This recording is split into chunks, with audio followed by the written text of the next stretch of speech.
Senhoras e senhores, passamos a seguir às perguntas referentes aos temas abordados.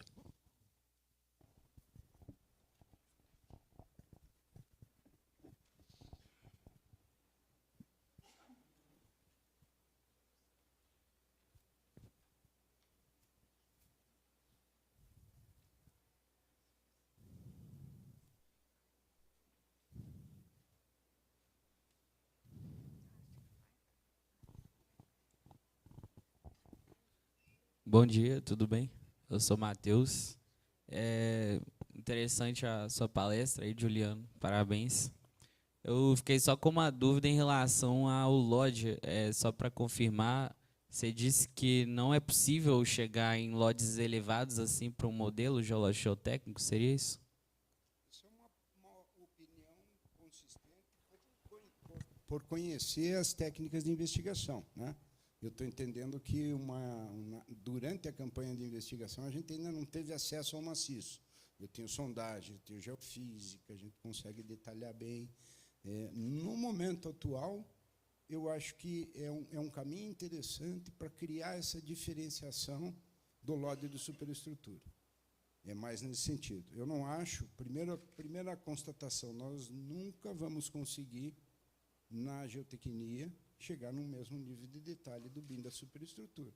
Uma previsão de número de tijolos ou de consumo de cimento com menos de 2%, 3% de estimativa, nunca que nós vamos ter no solo isso, por melhor que sejam as técnicas de investigação. Tá? Pode ser que surjam, vou saber, sonares, sensores, mas o que se diz é o seguinte, a maioria dos imprevistos geológicos não são imprevistos. São erros de planejamento, erros de execução, erros de interpretação. A gente tem uma clareza muito grande, porque, por exemplo, uma das coisas mais frequentes nós temos obras em São Paulo de rodovias paradas por causa de matacão. Quer dizer, identificar matacão é fácil, né? Com técnica geofísica, com mapeamento, com saber o tipo de rocha. E nessa situação, são situações que não precisaria nem ir para campo para saber que tem matacão, é só dizer qual é a rocha. E alguém foi e não identificou. Né? E aí eu acho que a gente tem um histórico de que a nossa área, infelizmente, foi sempre muito utilizada nos desvios de corrupção, por essa própria incerteza, isso dá um espaço muito grande, né? Mas tem muita incompetência também. Né? Então, isso é uma sugestão, tudo que está sendo colocado aí é sugestão para discussão e para avançar, mas com o objetivo de nós, dentro da geotecnia, criarmos um referencial. Porque não existe a nível de mundo, né? Do que a gente está vendo, parece que ainda não existe nada nesse sentido aí. Tá? Muito obrigado.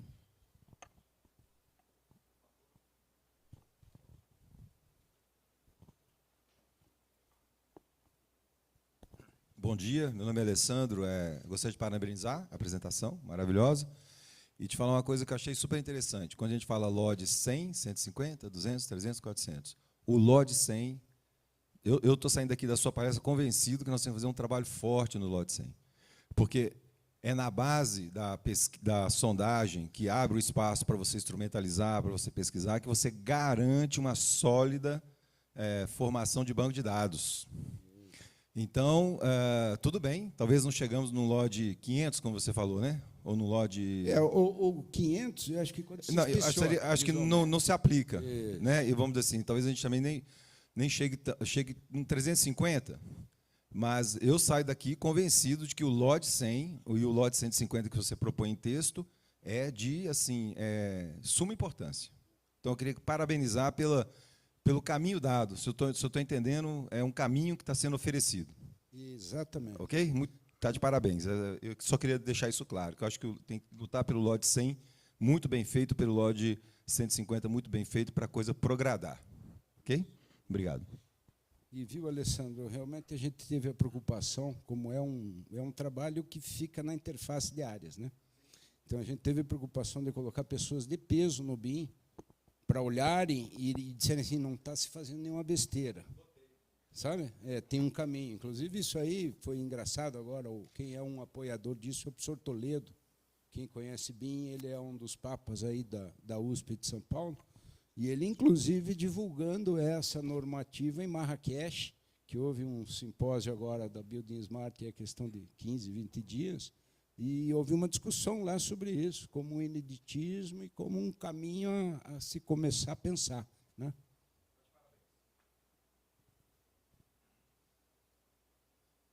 Bom dia, André Lima. Queria fazer uma pergunta, mas inicialmente assim, agradecer a iniciativa da BGE. Realmente foi muito importante essa questão da divulgação das normas técnicas. Eu mesmo já consultei o site e já olhei muitos dos documentos que estão lá disponibilizados. No primeiro momento que eu tive o contato com a divulgação dessas normas da BGE, eu sou engenheiro geotécnico,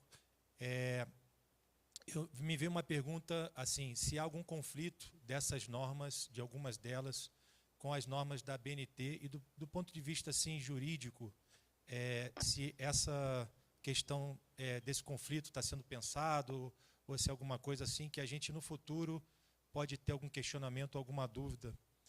Então, queria colocar talvez esse tema para discussão, não sei se alguém pode colocar alguma palavra. Muito obrigado. Alô? Alô? Oi, André. É o João Jerônimo que está para responder. Então, André, não existe conflito com nenhuma norma da BNT. Não existe. Inclusive, nas publicações ainda passadas, na parte de impenetrável, ao SPT, critérios de impenetrável, a norma atual da BNT é idêntica, a norma atual da BGE é idêntica da BNT na questão de sondagem à percussão, que eu citei na minha apresentação, que é uma das mais utilizadas. A norma da BGE vai além dessas normas da BNT, e eu vou dar um exemplo que foi agora recentemente publicado, acho que em 2023, a norma de sondagem a trado da BNT. A norma da BGE de sondagem a trado vai muito além. Outra coisa que vai muito além da BNT e é a norma de investigação através de poço e de trincheira com coleta de amostra. A norma da BNT fala em coleta de amostra indeformada e a norma da BG fala investigação através de poço e trincheira e coleta de amostra indeformada. Dá para perceber as diferenças. Outra coisa, todas as normas da BGE, nós fizemos questão de citar qual é a norma correlata que tem na BGE, para que o leitor, o usuário da norma, possa pegar a norma da BNT, possa pegar a norma da BGE e interpretar para poder fazer a sua especificação. E não só da BNT, normas também internacionais, quando for o caso. Então, isso está, para mim, bem claro, porque essa parte eu fui o mais responsável por elas do que os autores, os revisores, de conciliar. E quanto, eu acho que você comentou da parte de legal, como eu disse antes, norma nenhuma no mundo é obrigatória, nenhuma. Ela só se torna obrigatória quando ela está reconhecida pelo poder público ou está fazendo parte de um contrato. Agora, se o contrato ou a norma do poder público simplesmente citar, siga a norma tal da BGE ou siga a norma da BNT, está cometendo um erro grasso. Está cometendo erro. Ele tem que analisar, caso a caso, a obra, a finalidade, para poder fazer as especificações de acordo com as necessidades do projeto.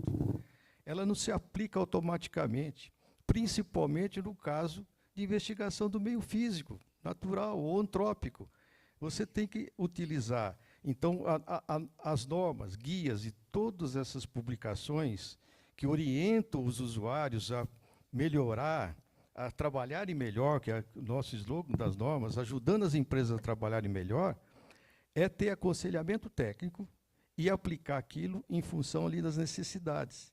Eu me lembro muito bem que eu trabalhei tanto no IPT como na CESP em grandes barragens. E a CESP tinha suas especificações baseadas no manual de sondagem que era da BGE, mas ela escrevia a sua especificação. Ela não falava assim, siga o manual de sondagem da BGE. Ela fazia suas especificações. A empresa tem que necessidade de fazer. O contratante, o empreendedor, a projetista, tem necessidade de fazer isso. Acho que respondi a sua questão.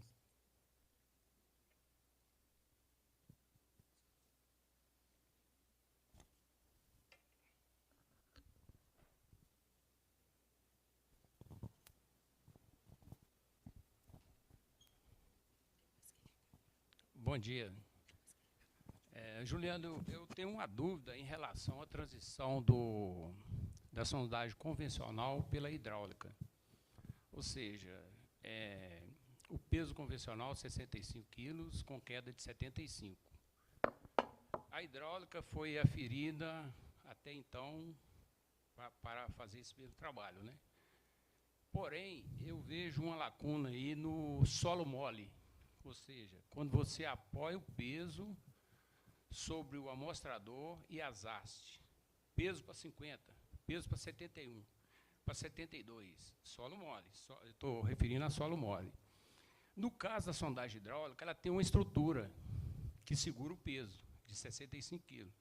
Quando você apoia esse peso com essa estrutura no solo mole, em vez de descer, ter uma pressão de 65, dá uma pressão de mais de 100 quilos. Como que é feita essa transição e como que é aferido, nesse caso aí do solo mole? Não é. Eu acho que hoje vai ter uma palestra do engenheiro Edgar, né? Que eu vi uma palestra dele no CEF do ano passado, e muito bacana, porque nós compramos a ideia de que a mecanização do SPT ia trazer uma melhoria, né? Só que o trabalho que ele fez mostrou que cada equipamento mecânico tem uma energia diferente. Então, espera aí, e está exatamente ligada exatamente à forma com que a cabeça é construída. Tem umas que ela é apoiada na haste, uma que não é apoiada, e de verdade eu não vejo correlação direta. Eu acho que, primeiro, opinião pessoal aí de investigador, que é o seguinte: quando nós chegamos nesse nível de limite de um SPT, ele não é mais a ferramenta a ser utilizada na investigação. Quando eu estou precisando medir 1 milímetro, 1 centímetro ou mais no SPT, eu acho que é válido, porque isso demonstra um preparo do sondador, quer dizer, a acuidade, mas as avaliações já são muito incertas. Eu acho que é a situação para dizer, opa, estou numa situação que eu preciso de um tesocone. E acabou. Lógico que a gente tem um histórico grande, né? A argila, que é peso por 4, 5 metros, é uma vasa. Né? Mas se você for tirar a propriedade geotécnica, não é mais com base nisso. Né? Eu acho que ele é válido para caracterização. E eu não vejo uma forma de correlação direta aí, sabe? Eu acho que a correlação está onde? Medir energia dos vários equipamentos e entender esse mecanismo. Né? Quer dizer, será que eu posso usar? Eu não vou poder usar o mesmo histórico de sondadores que sempre trabalharam com peso no argila mole, agora no equipamento mecânico. Né? Eu acho que a experiência é outra.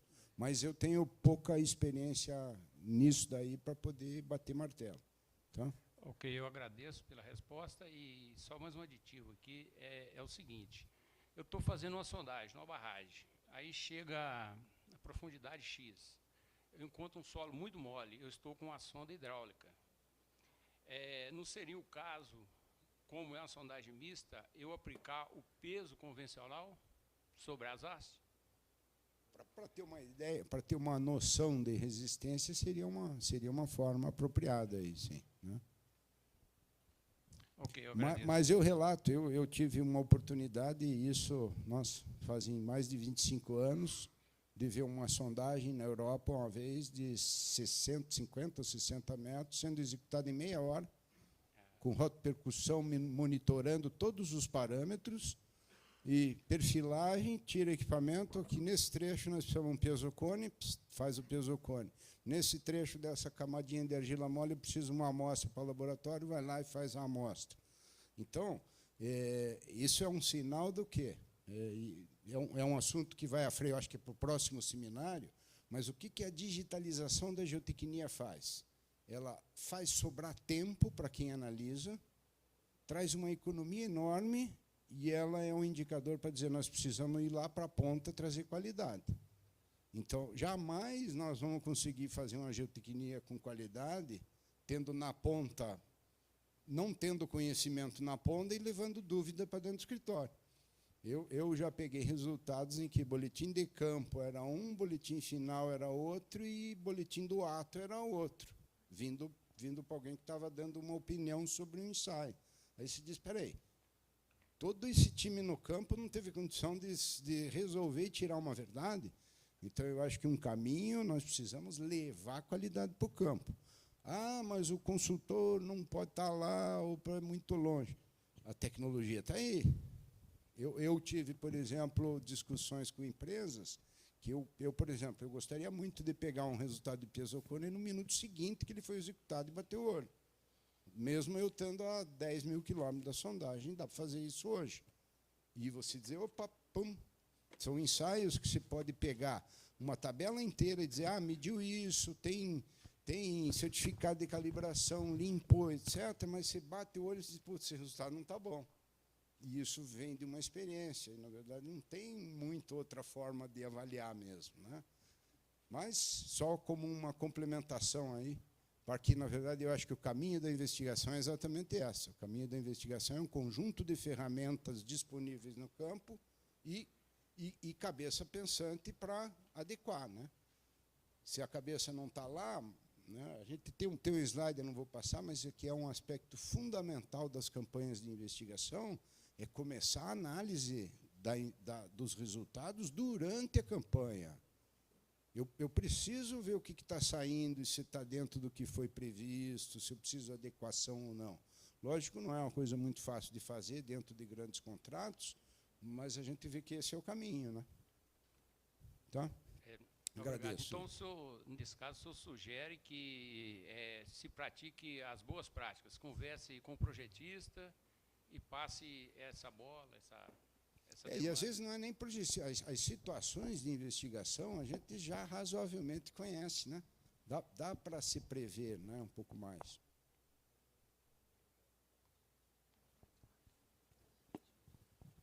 Bom dia.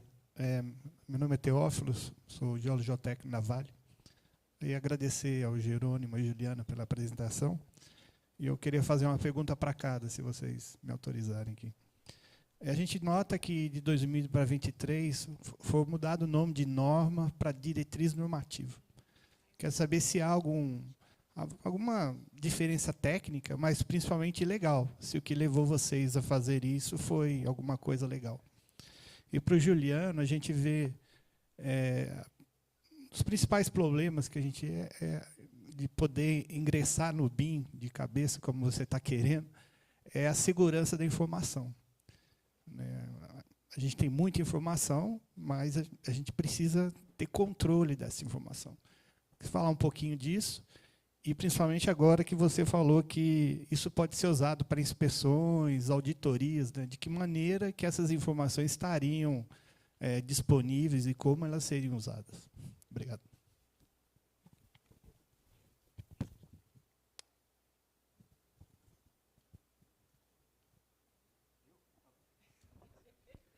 Eu estava anotando aqui o Theo, né? Então, Theo, eu vou dar assim, por que eu inventei, pode-se dizer, e a BGE me apoiou, a gente chamar de normas as publicações históricas que têm 50 anos, pode-se dizer, consolidadas. É uma evolução de coisas históricas.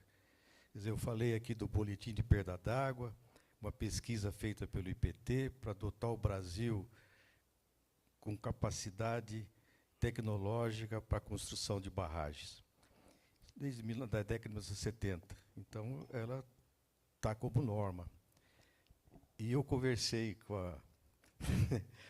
para essa história de ensaios de perda d'água para, agora, furos profundos, que a gente preferia chamar ela de diretriz normativa até amadurecer mais, até ela estar mais aceita. E foi uma maneira da gente simplificar um pouco, mas também não perder em colocar apenas boletim técnico, guia, porque o mercado não está favorável a essa palavra. O mercado, assim, eu tive muitos colegas que falaram, acho que não sei se foi em conversa com a Malva, foi com outras pessoas, que os contratantes de empresas, quando fala que era uma diretriz, mas isso é diretriz, eu não preciso seguir. Quando norma, ele fica mais assustado com ver isso, então foi mais ou menos isso. Outra coisa também, eu não quero estender aqui, é que nós tínhamos esperança também, a BGE e eu, principalmente, de atrair a BMS para fazer normas técnicas com a gente. Mas os colegas, em conversa, um colega lá do Rio Grande do Sul, inclusive, esqueci o nome dele agora, ele falou, poxa, Bressani. Eu falei, pô, Bressani, mas nós podemos fazer em conjunto, inclusive por norma técnica, mas eles não foram muito convencidos. E a ideia nossa é o seguinte, inicialmente era, o que a BGE já tinha publicado, 50 anos de história, saía como normas da BGE. E quando fosse novidade, a gente tentava, então, um nome que fosse mais aceito pelo Bressani, colegas, lá seria a diretriz normativa, e fazer junto. Mas, infelizmente, não evoluiu isso. Eu também não tive tempo, a diretoria da BGE, da BMS, não houve tempo capaz. Uma outra coisa que eu não falei é que, quando eu comecei a fazer essas normas, eu tive uma reunião com o diretor-geral da BNT e o diretor de normas da BNT.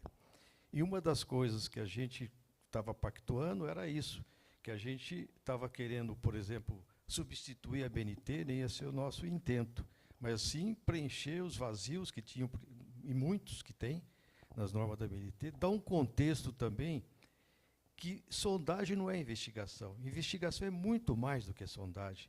E isso é preciso convencer os presentes aqui, todos, que a gente tem que dar essa amplitude. O ensaio é o ensaio. Agora, a investigação é algo mais abrangente. Você vai ver que nas citações nossas, de conceitos e definições, a gente preferiu agora utilizar sempre investigações geológico-geotécnicas.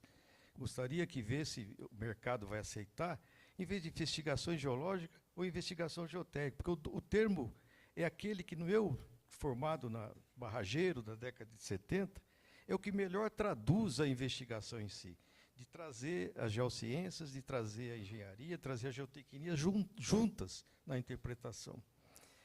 Espero que tenha respondido aí, Theo. Bom, a pergunta que você fez meio ampla, né? Mas eu vou falar alguma coisinha. Eu acho que a gente tem, em termos de Brasil, um desafio, na verdade, né? Não é só da geotecnia, né? Eu levei décadas para entender isso. Eu tive a sorte de começar a trabalhar com isso em 99, com uma empresa inglesa que fornecia softs, né?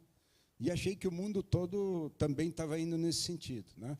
Uma série de motivos, agora a gente está vendo, a própria Sociedade Internacional de Mecânica de Solos, ela está começou agora em final de 2022, começou a discutir a questão de padronização, de qualidade de dado, e, na verdade, essa experiência inglesa está se mostrando como sendo a que vai ser adotada.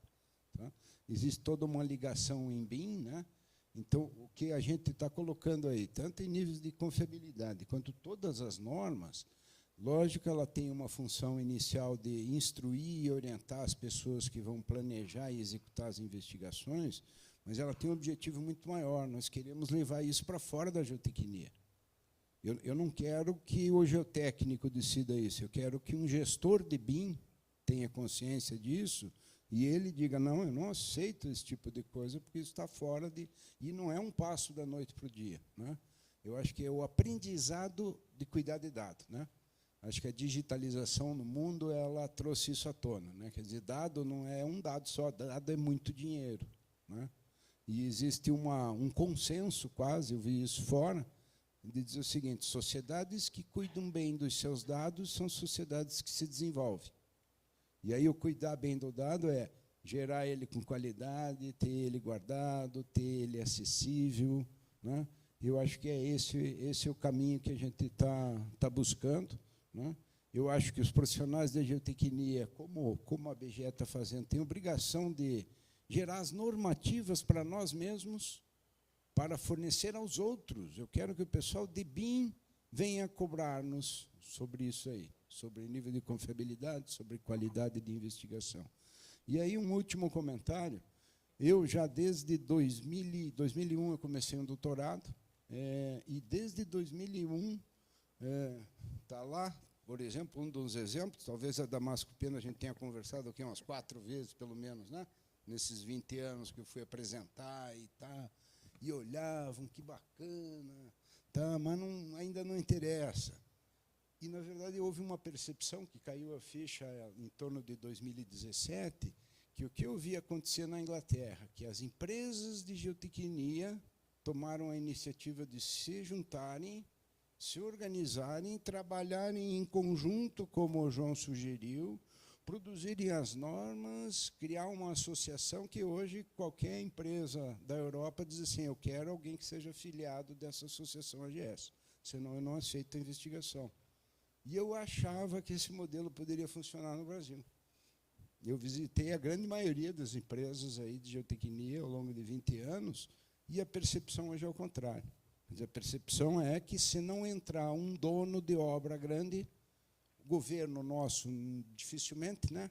Quer dizer, nossa estrutura de governo, as empresas estatais grandes, no geral, nessa área aí, são fracas, né? Se não entrar uma empresa grande que diga assim, pô, isso realmente eu estou desperdiçando muito dinheiro e eu quero que isso seja implantado, nunca vai surgir no Brasil. Não é por iniciativa coletiva das empresas, infelizmente, né? Então, a gente está vendo aí Vale com algumas iniciativas, tem algumas empresas como Rumo começando a ter iniciativas nesse sentido, não dela desenvolver, mas de contratar empresas que digam assim, todos os meus fornecedores têm que atender esse padrão dessa empresa. Sabe? Quer dizer, percebeu que tem dinheiro sendo gasto.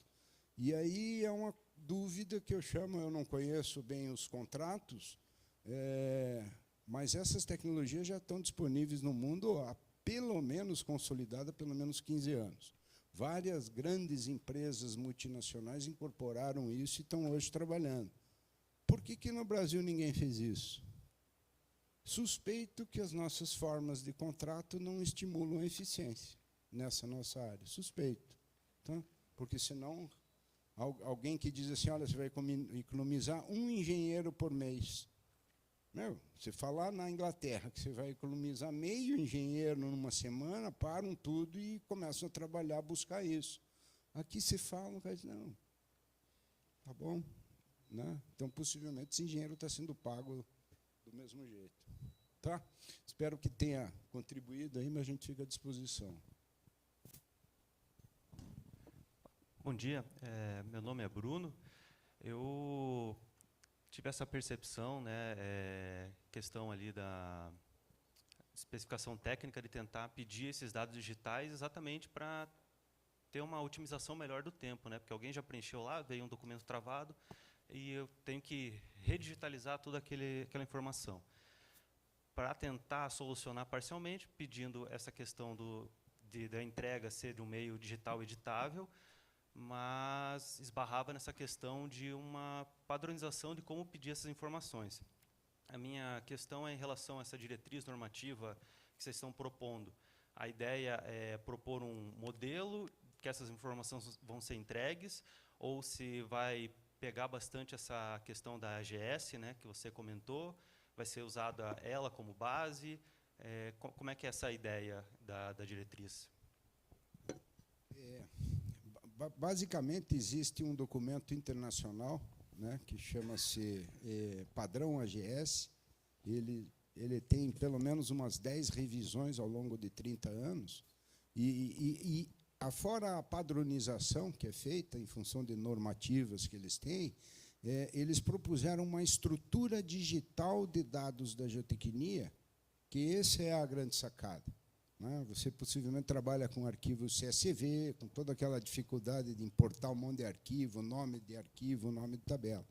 É simplesmente uma estrutura digital que diz, está aqui todos os ensaios de geotecnia, o que você precisa para interpretar o teu ensaio está aqui, você precisa coletar todos esses dados aqui, mas é uma estrutura aberta, né? Porque você pode inventar campos, inventar ensaios, etc.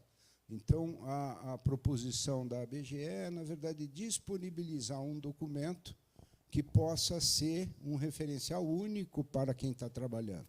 Hoje, na verdade, nós temos, não sei aqui, mas em São Paulo a gente tem pelo menos 3 empresas já entregando resultados em padrão AGS, mas um padrão AGS inglês, uma fez uma adequação de um jeito, outra fez outra adequação do outro, pequenas coisas.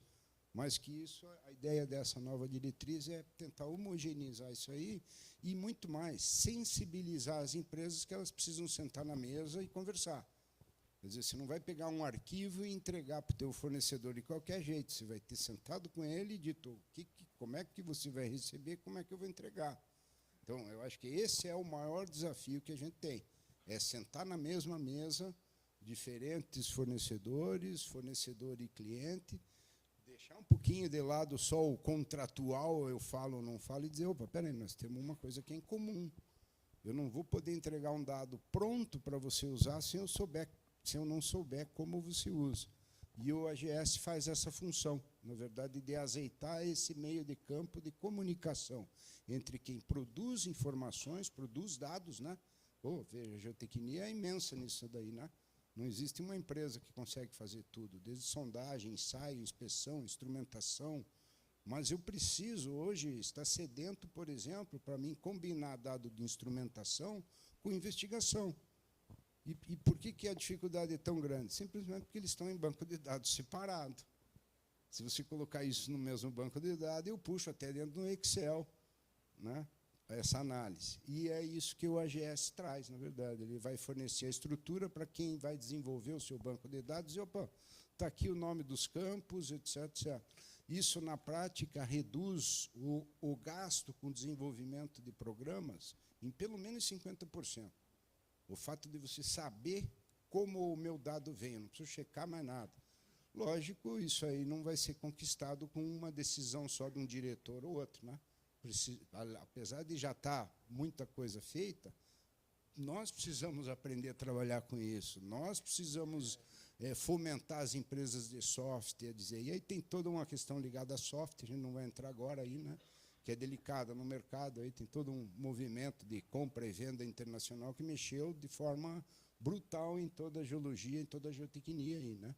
Quer dizer, entra na linha de que criar um modelo geológico com qualquer software que seja, não é fazer BIM, não é melhorar a qualidade, não.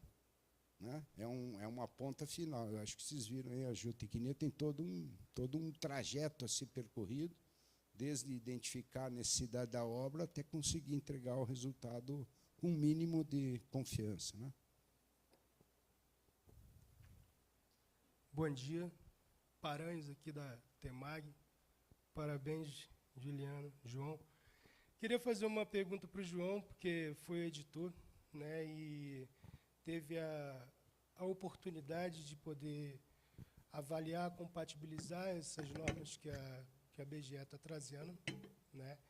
A pergunta para o João é, dentro do que a gente tem, eu vi ali que tinha algumas referências como a STM, eu vi ali que tinha alguma coisa da Eurocode. Está saindo uma norma fresquinha no forno, né, da BGE, e eu queria saber como é que está o nível de atualização, né, dessas normas. A compatibilização junto com as normas da BNT, a gente já foi dito pelo João, né, mas eu queria saber o que essa norma da BGE está propondo, ou está trazendo de novidades que tem lá fora, e provavelmente o João já deu uma olhada, em questão de inovação e atualização. E para o Demil, queria dizer sobre a questão da elaboração do banco de dados. Eu acho que tudo parte, quando a gente fala de BIM, é sobre a elaboração do banco de dados. Acho que a aquisição e input do banco de dados é o que mais norteia a condição de confiabilidade das informações. Né? Só que a gente tem uma limitação na geotecnia, porque a geotecnia ela não é cartesiana. Né? Então, acho que em projetos em BIM, para a área industrial, para a área da engenharia civil, eles funcionam muito bem. Entretanto, para a geotecnia, a gente tem variáveis e múltiplas variáveis que não são tão dentro da engenharia, porque competem também às geociências. Né? Então, deixo aqui a contribuição. E a pergunta para o João, como é que está em relação às normas internacionais, o que a gente está trazendo e propondo aqui. Alô? Paranhos da TEMAG? Isso. Tá bom. Então, eu gostaria de primeiro o seguinte, são muitas informações que estão nessas normas, assim, quer dizer, você tem norma de 90 páginas, outra de 15, outra de 20. Eu acho que, assim, procurem dar uma olhada não só naquela que você tem mais interesse, mas num contexto geral, dá uma olhada assim meio geral, porque umas estão relacionadas às outras. Essa é a primeira coisa. Né? Nós procuramos ler algumas normas internacionais, eu fiquei comprando normas, eu me lembro de pagar R$ 600 numa norma que serviu de modelo assim geral. Agora, especificamente da STM, tudo, nós não ficamos entrando em detalhe para fazer copia e cola da norma internacional. Não fizemos isso não, e não era pretensão fazer isso daí, né? Agora, o que a gente percebeu é o jeitão da coisa. Cada um faz do jeito que quer e do jeito que é melhor para o país e para aquela situação. Isso eu acho que foi da escola minha, do IPT, da CESP, onde que a gente aprendeu a não ficar copiando coisa de fora, simplesmente, e sim tropicalizando, que nós foi falando, vendo o que é mais adaptado ao meio físico brasileiro, as características até das empresas brasileiras, tudo isso. Então, do jeito que está proposto, as normas históricas e agora as diretrizes, ela sempre vai permitir atualização. Agora, quem vai atualizar são nós aqui, são os senhores que vão ficar, até o pessoal mais novo aí, que vai poder fazer revisões, adaptações, melhorias, novas propostas. Por exemplo, eu vou citar, nós já estamos trabalhando com os colegas aí, investigações geológicas e geotécnicas para usinas fotovoltaicas. É um campo específico das usinas fotovoltaicas, e o pessoal que está experiente na área está lá disciplinando. É bacana que está um engenheiro civil, um geólogo trabalhando junto, que era da minha origem, lá atrás, na década de 70, sempre a parceria que tinha desses profissionais. Então, já trabalhando. Estamos com expectativa até o final do ano de ter uma minuta nessa direção, né? Incentivei uma colega também, no caso de torres eólicas. Enfim, você tem o aperfeiçoamento das normas e você tem novas normas e novas diretrizes. O que eu noto, e comentei com o Juliano e com outros colegas, para comentar aqui, é que está sendo uma recepção muito grande. As pessoas estão interessadas, em saber como usar. Isso, para mim, é muito importante. Não sei se eu respondi. E, aliás, eu não sei se o tempo, nós estamos comendo muito tempo aqui da apresentação, com a organização, hein? A Malva quer falar também, gente. Isso, eu também iria falar muita coisa, mas não vou falar, mas só deixar a pergunta. Mas se concorda que o BIM sendo uma nova metodologia de construção, para ganhar eficiência, a geotecnia tem que estar dentro. Tá? Não, lógico, não é a mesma coisa, mas nós temos que nos mobilizar para como nós vamos entrar. E o que está sendo colocado aí é mais ou menos dizer, olha, a gente acha que o caminho é por aqui, mas a gente precisa força, precisa a gente trabalhando, precisa a gente querendo assumir essas iniciativas, que é uma coisa muito difícil, né? Quer dizer, está todo mundo correndo atrás de dinheiro e, na verdade, esquece que tem uma vida correndo, né? Que é bacana passar a vida fazendo algumas coisas além de ganhar dinheiro. Posso fazer uma pergunta? Bom, bom dia, meu nome é Fernando Gabriel, eu sou da Fundação Vitor Decast, não sou geotécnico, mas eu trabalho também com muitas empresas, muitos processos de pesquisa e desenvolvimento. Eu ouvi duas palavras aqui, duas coisas que eu achei muito importantes aqui, do João Jerônimo falando da investigação geológica e geotécnica, e do Juliano tocando no ponto de estamos com dificuldade, talvez, por causa do formato dos contratos, né? Então, o que eu tenho observado, não só nos trabalhos da área de geotecnia, mas nos outros contratos, é que nós temos uma especificação técnica do início da sondagem feito por especialistas dentro de uma empresa, com diferentes níveis de senioridade, né, que vão passar por um suprimento, que vão buscar o melhor preço entre as empresas de sondagem, que não discutiram a campanha de sondagem com a empresa para saber se realmente é aquela campanha de sondagem adequada, que vão pegar aqueles resultados ali, talvez com um ATO na área, e aí vão mandar aqueles resultados para um laboratório que já é um terceiro de